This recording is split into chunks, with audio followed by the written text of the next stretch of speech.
ultraviolet dari di dalam housing.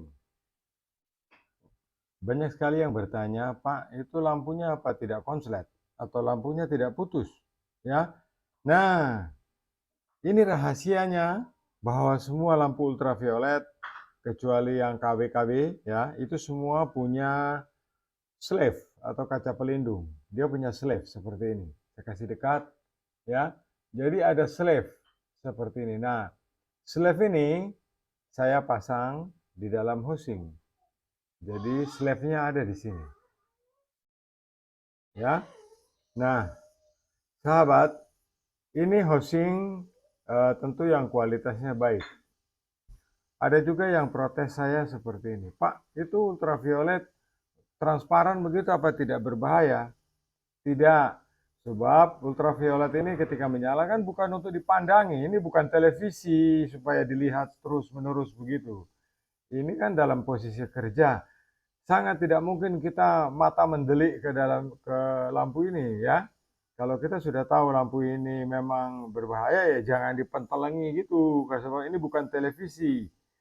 Ini ultraviolet saya tempatkan di transparan dan cahaya ultravioletnya tidak perlu khawatir karena dia sudah terserap oleh air.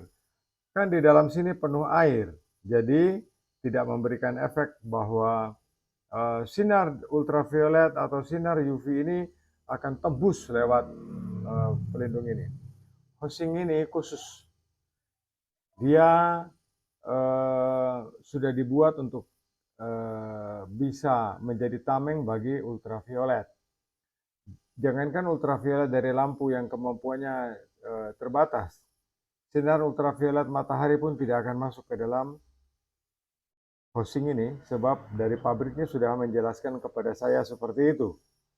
Nah, sahabat, jadi ini sudah cukup aman, dan saya ingatkan lagi bahwa radiasi dari ultraviolet itu dia sudah tidak bisa tembus keluar sebab dia sudah dihalang oleh air dengan ketebalan 5 cm air. Jadi sinarnya tidak akan tembus keluar ya. Nah, kemudian housing ini memang housing untuk melindungi dari ultraviolet. Jadi dia aman. Nah, sahabatnya Dimas, ketika kita sudah memasang slave-nya ya, pipa kaca ini atau slave di dalam housing ini seperti ini. Nah, kemudian ini bisa kita tutup. Ada juga yang ribet bertanya sama saya begini, Pak, itu nanti kalau ganti lampunya apa tidak sengsara harus buka-buka begini ya. Kan yang membuat saya, jadi saya sudah pikirkan bagaimana caranya supaya menggantinya itu mudah. Ya, tenang. Semuanya sudah dipikirkan. Nah, sahabat, lampu ultraviolet ini yang di dalam housing ini bisa kita isi dengan lampu mulai dari 3 liter per menit ya atau GPM lah, 1 GPM, 2 GPM sampai 8 GPM. Kita bisa masukkan di dalam housing 10 ini nih. Ya. Nah, kebetulan saya punya lampu ini adalah lampu 8 GPM. Ya, atau 8 galon per menit. 1 galon 3,5 liter. Nah, saya masukkan lampu UV-nya lewat slave belakang ini. Seperti ini. Kemudian saya menutupnya. Lihat.